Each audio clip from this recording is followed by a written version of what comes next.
கர்த்தர் வந்து எங்களை கண்ணி பண்ணி போல எங்களை பாதுகாத்து வந்தாரு. எங்கள் தேவை எல்லா வச்சும் சந்திச்சாரு. என்ன தேவை இருந்தாலும் அந்தந்த நேரத்துல நேர்த்தியா செஞ்சு முடிக்கிறாரு ஆண்டவர். அது மட்டும் இல்லாம இந்த வீடு பிரச்சனை வந்து ரொம்ப இதுவாக இருக்கு. இந்த வீடு விற்கலான்னு சொல்லிட்டு பேசியிருக்காங்க. ஆனா அந்த வீடு வந்து நல்லபடியா விற்கிறதுக்கு வந்து நீங்க எல்லாம் ஜெபம் பண்ணிக்கணும். ஏன்னா படுக்கிறதுக்கு இடம் இல்லை. வீடு கட்டலான்னா கூட அதுக்கான வசதி எங்ககிட்ட இல்லை.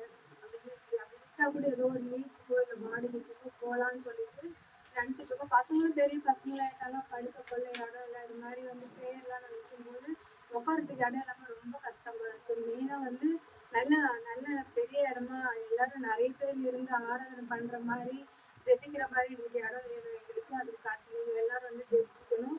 அது மட்டும் இல்லாம மோனிகா வந்து அடுத்த டிகிரி படிக்கணும்னு ஆசைப்படுறாங்க.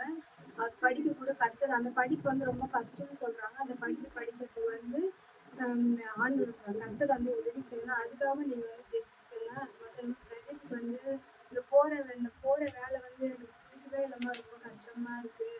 அடுத்த வேலை எதனா நான் தேடிட்டு இருக்கேன் சொன்னேன். போயிட்டே இருக்கா, போயிட்டே இருந்து வேற எதனா நல்ல வேலை கிடைக்கும். அது வரைக்கும் நீ வேலையை விட்டு அதை அப்படி. ஆனா இந்த வேலை போகும்போது அவனுக்கு வந்து சண்டே லீவ் கிடைக்கிற மாதிரி ஃபர்ஸ்ட் ஸ்டார்டிங்ல சண்டே இல்லைன்னு சொன்னாங்க. அப்புறம் பார்த்தீங்கன்னா இப்போ சண்டே லீவ் கொடுக்குறாங்க. சண்டே வேலை கிடைக்கிற மாதிரி வேலை அவனுக்கு வந்து கிடைக்கணும். இன்னும் அதிக சம்பளத்தோட அவனுக்கு வேலை கிடைக்கும். வெளியில சுத்தி ரொம்ப டயர்டா இருக்கு. அவனால செய்ய முடியல அந்த வேலையை. அதனால ஒரு நல்ல வேலை கிடைக்கணும். அது